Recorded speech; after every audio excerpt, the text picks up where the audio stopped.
Hello, everyone. Thank you for joining another Stryd broadcast here. Today, we have a very exciting presentation for you today, doing a live demo of the Stryd Footpath and the Stryd Duo. For those of you who don't know me, my name is Angus. I'm live broadcasting from the Stryd headquarters here in Boulder, Colorado. And we're talking about the Stryd Duo plus Stryd Footpath. So recently we announced the Stryd Duo. The Stryd Duo is a combination of two next-gen Stryd pods combining together to give you incredible dual-sided metrics and also Stryd Footpath data. So if you have a next-gen Stryd pod, all you need is one more next-gen Stryd pod and you can pair them together and create your Stryd Duo. So these are shipping now. We're taking orders and new orders are going to be shipping in mid-November. So if you want to get your Stryd Duo system, get your order in now, and we'll be able to ship those new orders in mid-November here. And Stryd Footpath. So we're going to be demoing the Stryd Footpath today live on the Power Center. I'm going to be showcasing some of my data from a recent half marathon time trial. And here we can see the Stryd Footpath tool, a side view. And we also get incredible views of also the back of your footpath and the top view of your footpath. So I'm going to be going over all of these tools, all of these features of the Stryd Footpath.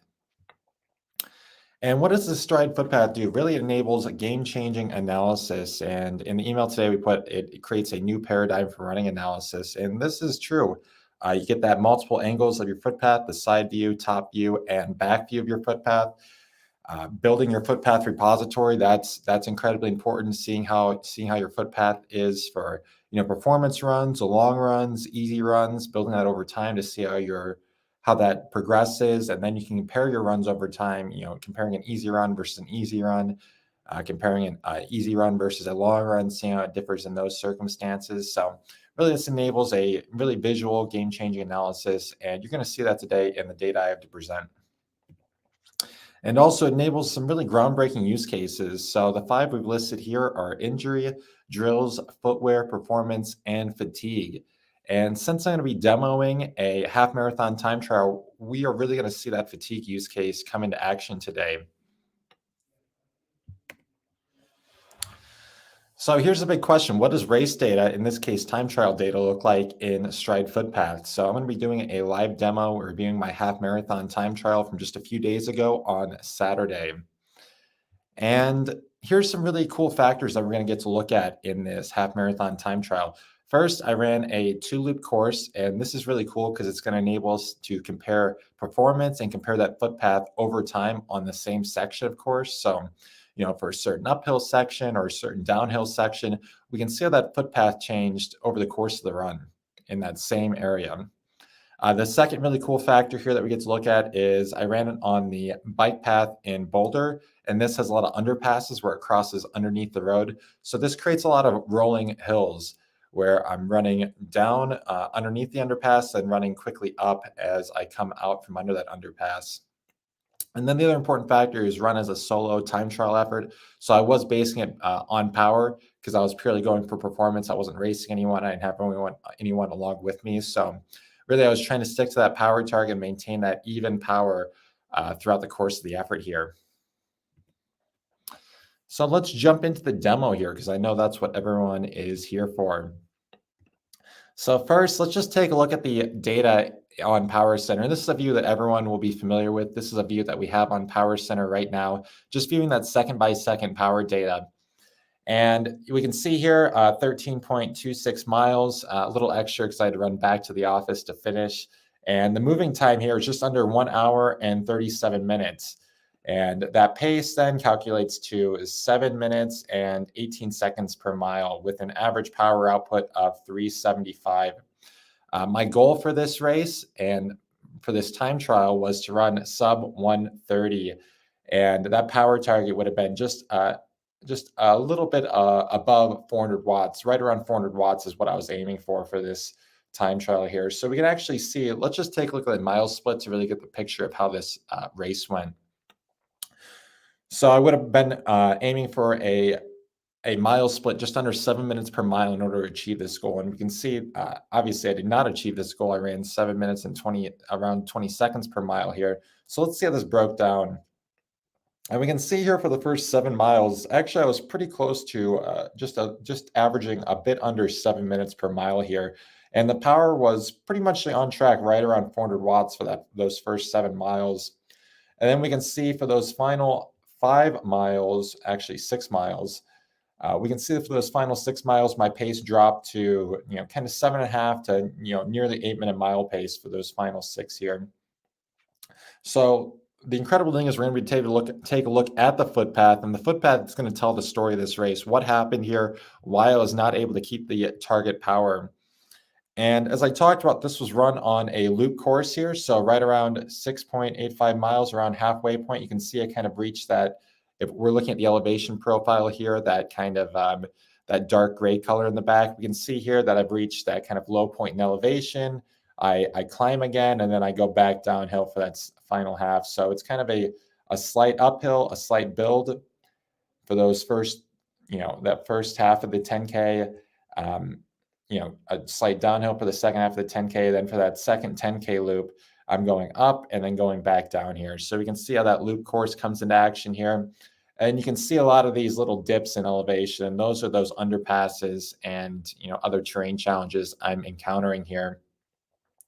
And we can see the first mile was a little fast, and this is because I started on a downhill section. So I know how to pace. I was trying to follow a power target. I was running downhill, so it was a little hot out of the gates. So yeah, let's just jump straight in the footpath, and that's going to tell the story of this run here. So jumping into the Stryd Footpath tool. So once again, this is enabled by Stryd Duo. So with two Stryd footpaths, we can see here the right and left traces my footpath. This is the average view over the course of the run here, where the blue line represents the right foot, and then the yellow line represents the left foot here. And this is the side profile. So, just imagine if you're watching yourself run on the treadmill, you're looking at yourself straight from the side. That's kind of what you're visualizing here at this side view of the footpath. And here on the right side, we can see some metrics here. So the grade averaged out to 0%, which makes perfect sense given that it was a loop course. Power average 375 watts. We can see these other really important stats here. And also, one of the really cool things is that we can change these metrics. So you can really narrow in on the metrics you want to be viewing. So for this, we're going to be looking at the grade. We want to look at the power, the pace, the cadence, leg spring stiffness, and impact loading rate. So I have those metrics turned on here, but you can also view lots of other metrics here. You can turn on moving time, distance, elevation gain, running stress score, heart rate, form power, ground contact time, and vertical oscillation. There's a lot of great options here in order to view your metrics over the certain sections I'm going to be analyzing here. And here also we have toggles for left and right foot paths. So if I just want to view my right foot path over the course of the run, or if I just want to view my left foot path, I can toggle those on as well. And then we have the selector here. So as I talked about earlier, we have the side view, top view, and back view of the footpath. So we're primarily going to be looking at that side view, but also we will be jumping in and taking a look at the back view and the top view as well. For now, we're just going to start with that side view here. And also to simplify things, I'm just going to keep the left footpath on so we don't have too many lines on the screen. And we're going to be taking a look at that. One other really cool tool, as I talked about, you can compare runs against each other or compare runs against themselves here. So if I wanted to bring in a past time trial, I could go to the calendar and kind of select that past effort here. In this case, I'm going to be just comparing this run against itself in order to view those fatigue trends. So what I can do here is actually just hit duplicate. And what that's going to do, it's going to bring on into the same view, it's going to bring on two timelines I can select. So here I'm going to select the first half of the half marathon time trial, and that's going to be this solid line here, this first timeline, and then the second timeline down here, that's going to be this dashed line of the same left footpath here. And we can already see just from grabbing the first half versus the second half, you can see that fatigue setting. You can see I start to tighten up, especially on that left side here where I don't have as much back kick coming up here. You can see this back kick coming up, the legs swinging through, placing underneath my body and landing here. That's kind of what we're looking at from that side view here. And you can already see first half versus second half that there's a big change in my footpath here.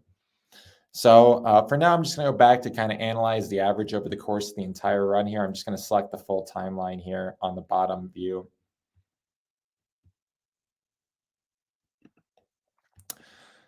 And I'm also just going to remove one just to kind of show the story of this kind of run here. So one of the big challenges I knew leading into this half marathon time trial is that I have a difficult time kind of running uphill. And even though this grade for this uphill section is only around, let's just grab that uphill section on this loop.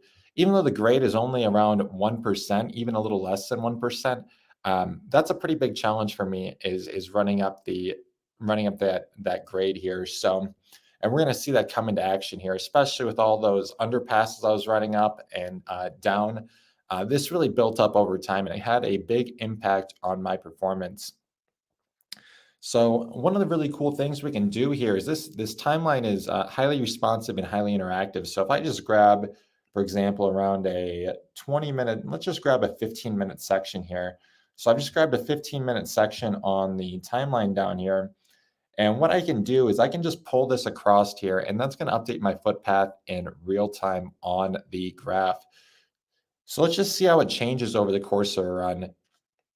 So I'm going to grab that. I'm just going to slowly pull from the left side to the right side. And we can see here for the first part of this run, there's really not too much of a change. But as we move into the second part of the run, you can really see how the footpath narrows. And then towards the end, it kind of picks up again and then kind of narrows back down. So let me just go through this timeline one more time here, grab a slightly bigger section and go a little faster.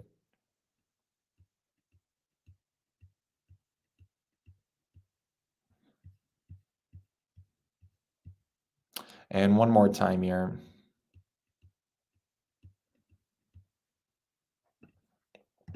So just seeing that you can see this tool is incredibly responsive. It's extremely fast, and it's also really easy to use here. Where I've just grabbed, you can see I can just grab the exact time duration I want and just pull it over and just instantly see how my footpath updates over the course of the run here. And let me kind of talk about what happened during this run here. So as I said, I knew I had a challenge running uphills, and for this first loop, I was actually really good. The footpath was very consistent. I was maintaining a very consistent gait over those first 7 miles, remember, and my pace was staying pretty constant, and my power output was staying pretty constant over those first 7 miles. And we can see that here. There's a small change here just from the uphills and downhills and just a tiny bit of fatigue. And then moving into the second half of the run, when I had to enter the kind of that 1% grade uphill again for that second loop here, we can already see that footpath start to narrow majorly here. So just comparing that kind of uphill section from the second loop versus the first loop here. And here's a really good and opportune time to compare a run against itself. So I'm going to grab kind of that 22-minute section from that first uphill, maybe even a little less here. Just grab kind of around a 20-minute section from that first uphill, and then grab the second grab that same section, that uphill section from the later half of the run here. And we can see here a major difference here. We compare them side by side. So once again, that solid line is that first part of the race where that first part of the time trial where I'm doing really well. And then this dash line is that second part where I started fatigue and that pace dropped off, that power dropped off during that second climb there. And we can see, major changes here. I'm not back kicking as high. I'm still swinging through at kind of the same rate there, but then we can see I'm not swinging through quite as far. I'm kind of placing the foot underneath my body uh, earlier in a sense. This is kind of represents an earlier. This doesn't exactly correlate to time exactly or distance, but we can see that it's placing down earlier. That's kind of what that footpath correlates to. And we can also see the pace difference here where I was running just a bit under 7 minutes per mile, and then I'm running well over 7 minutes per mile during that second uphill section of 7 minutes and around 40 seconds. The cadence didn't change much, but you can see that the stride length decreased, which caused the decrease in pace. And once again, that's represented in the footpath here. And also, once again, I put on leg spring stiffness, and we can see that I'm not recycling energy as well. And that kind of is reflected in the back kick here of the footpath, where you can see I'm not recycling energy as well. So, I'm not getting that same spring. It's not recycling energy as well. So once again, what happened here is, the underpasses, the uphill, it got to me, and that majorly affected my performance during the second half of this time trial effort. So, just some learning opportunities for me, which I kind of knew heading into this effort, but this helps reinforce it and really, really learn what's too much for me, knowing where my boundary is. It's I got to practice more uphill running in training. And if I'm going to do another time trial effort, I'm probably best served by running on a flatter section without those underpasses. Without that, I think I can perform better, and I can perform closer to the, under the 135 range. And if you guys remember, if you've tuned in my webinars in the past, my goal is to run under 130, which I think I could do at sea level in the perfect conditions on a perfectly flat course. And I think this kind of gives me a day that confidence that I can accomplish that on kind of the perfect day.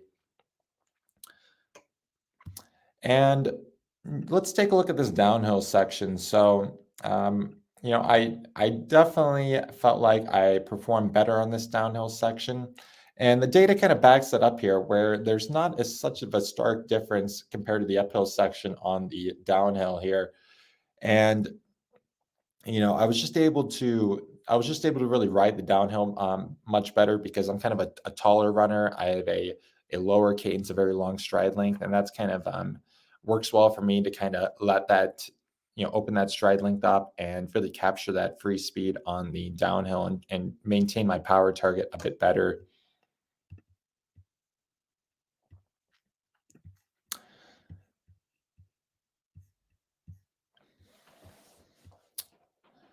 So once again here, and then another really cool thing you can do is if you select the entire timeline, let's say I select the entire timeline up top here, and then I select the bottom timeline here, I can really compare my footpath during one section to the average for the entire effort here. And I can really see relatively how that changes when I have a very strong baseline.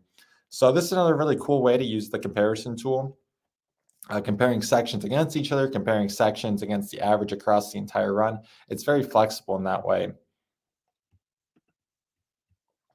And now I can turn the right footpath on, and really the left footpath told most of the story here, but the right footpath helps tell the story that also that I have some asymmetry, and this is normal. And it also kind of backs up my feeling. I do feel a difference in my left side versus my right side, and this kind of helps me quantify and kind of learn more about where that's coming into play. So this is something I'm definitely going to save for a future webinar. Kind of talk more about the differences between left and right, and personally how I feel on a different webinar. But I just want to kind of showcase the power of this tool and how the different options work within this tool.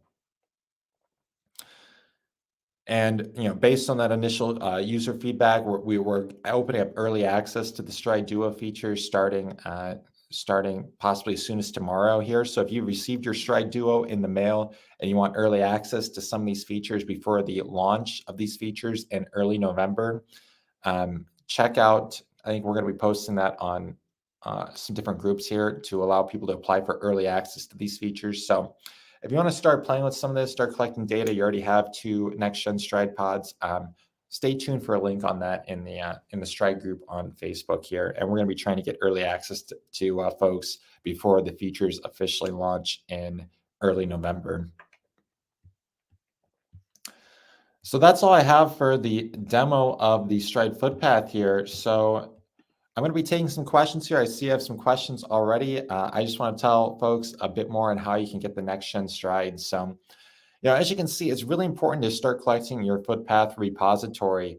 By the time I run my next half marathon effort, I'm going to have a lot of great data to compare against. So it's critical that you start collecting this data right away in order to build up your footpath repository, start learning from your data, start informing future training, future racing sections. So if you want to embark on your journey today with the Stryd Duo plus Stryd Footpath tool, Stryd Duo is available for order, whether you need one next gen Stryd or two next gen Strides. You can head over to stryd.com/store in order to get your Stryd Duo. And we've made some really incredible purchasing options for the Stryd Duo. So if you already have one next gen Stryd, we're offering a special offer to get a second next gen Stryd.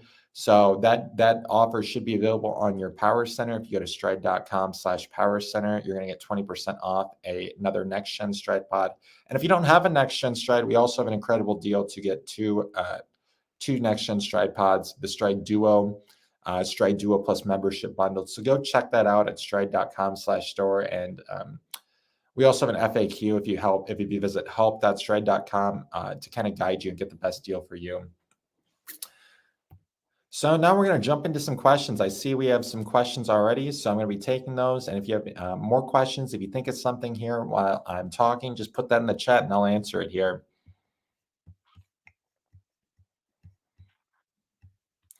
So first we have a question saying, how will the Stryd Duo work with Garmin watches? So we have something very cool and very special coming out soon. So for most Garmin watches, we're gonna have a major update to the Stryd Zones data field. And that Stryd Zones data field is going to enable that new metric recording. So we're gonna have 5 new left-right balance metrics. I didn't talk about that today, but if you review the launch live stream, you can hear me talk more about those 5 new metrics, or go to blog.stryd.com and read more about those. And basically, these two next-gen Stryd pods, they create a single system. So once we release the features, you're going to go inside the Stryd mobile app, kind of turn this into a single system. And you're just going to have one sensor pairing on the Garmin watch for FootPod. And also, we're enabling the running dynamics service. So that answers the next question here that says, will there be a real-time ground contact time balance as a data field on the watch? And the answer to that is yes, on the Garmin watch and Apple Watch. So we're going to be broadcasting the Stryd Duo over that running dynamics profile, which gives you access to those native running dynamics fields, ground contact time, vertical oscillation, and some other metrics. So now we have a question saying, I've been using Stryd for several months with great results, received my second next-gen Stryd pod yesterday, but unable to figure out how to create the Stryd Duo. So the Stryd Duo compatibility is coming via update in early November. As I mentioned a little earlier, we have an early access program we're opening up. So watch the Stryd Facebook group for that. We're going to be having folks fill out a form and apply to get access to features a few days early. But if you don't want to join the early access program, then the features are coming very soon. Awesome. We have a question saying, I'm learning fast. That data is so incredible. Cool to see the deteriorating footpath. And yeah, I was, really, it backed up everything I felt during the run, and it's cool to really quantify it after the run. You feel it happening, but sometimes you're not really sure. You're not really sure how big of an impact that's having. And as you can see in my case, it just immediately that fatigue just onset immediately as I started climbing. And even though it was a very small grade, it just shows I have to work at that kind of those smaller grades to really improve my performance, which is really going to help inform my training moving forward.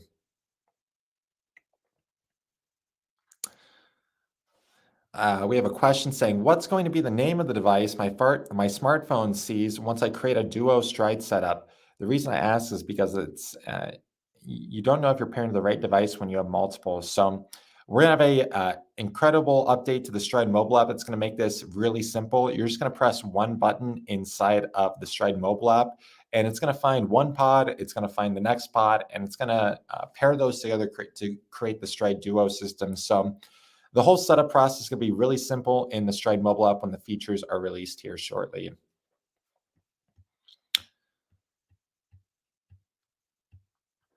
So we have a question from Learning Fast. Can we create a template of what we think our ideal path is and then compare each run to that template? So one of the things you can see I did there was take the average of the run and then kind of compare it to that average. We also are working on some other visualizations here. So everything I showed is kind of in pre-production state.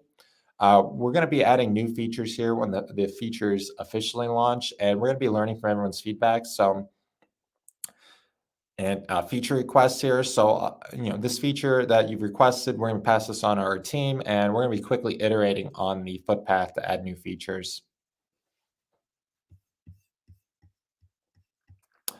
Question saying, will the Stride app generate long-term averages to compare against long runs over the last 90 days or compare with a current long run? So we are going to be adding in trends because we recognize trends are going to be really important to aid in the analysis experience. So what I showed you is going to it's going to be available kind of on day one. Once again, I showed a pre-production version, but we are looking to add in trends in a future update.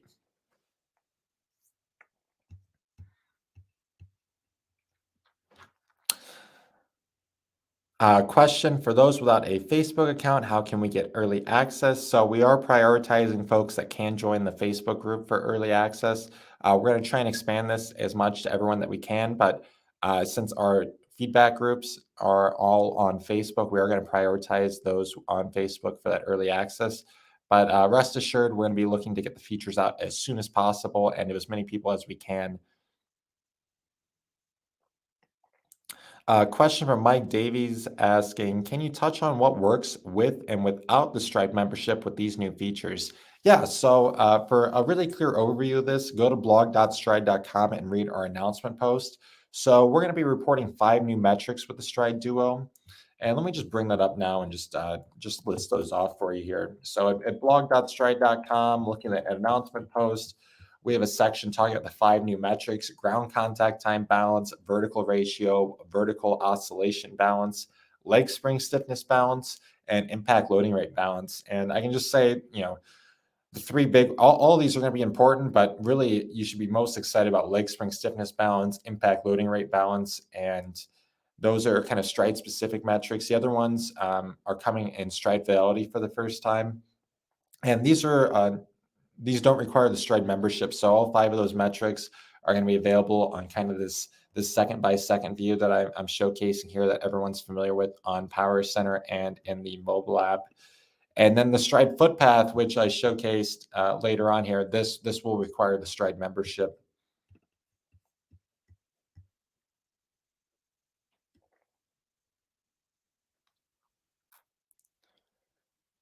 So one more question here. Well, I need to sync the Stride with the Stride app, or will all the data go to data center via Garmin, or will all the data go to Power Center via Garmin? So the second by second data, this will be recorded by the Garmin watch for those watches compatible with the new Stride Zones data field update that's coming. For the Stryd Footpath, this will require a Footpath sync in the Stride mobile app. We're going to make that also very easy to get your Footpath data off of the Stride Duo. So once again, the second by second data that is recorded by the watch and will just transfer over automatically with your watch activity for the Footpath, and that will require a Footpath sync in the Stride app for all watches. For some of these questions I wasn't able to get to, send those over to us at stride.com. We have a blue widget in the bottom right-hand corner of the screen. You can create a message there and send it to our team. We're going to be following up on all those messages as soon as we can. We thank everyone for their patience. We've had a lot of questions come in, so we're going to be getting to those as soon as possible. Rest assured, no question is left unanswered or forgotten. So if you send a message in and you don't get a response right away, we'll have something to you within the next few days. And that's just due to the number of questions we're getting. And we want to give everyone really high quality answers and really thorough answers to all the questions. So send a message in there and that'll create a chat with us. And we'll be following up on all those as soon as possible if I wasn't able to get to your question during this presentation. Just to recap one more time on how you can get your Stride Duo. So this is available now at stride.com/store. New orders are shipping in mid-November, so we're looking to get those out as soon as possible, and with features launching for folks who already have the Stride Duo in early November. And we have incredible deals. So once again, check those out at stride.com/store or in your Power Center to get your 20% discount code. So that's all I have for today. We're going to be having more presentations, more live streams, more awesome videos. If you haven't seen our video, go to our YouTube channel and watch our new video featuring some of the great updates. It's really cool. a very short video around 30 seconds. Go check that out if you haven't seen it. But subscribe to the YouTube channel, follow us, like us on Facebook, because we're going to have more live streams showcasing more really awesome footpath data, helping you educate on how to use this tool and what you should be looking for and how it all works. That's all I have for today. I want to thank everyone for joining us. This has been a really exciting launch, and I'm glad you're all part of this journey with us.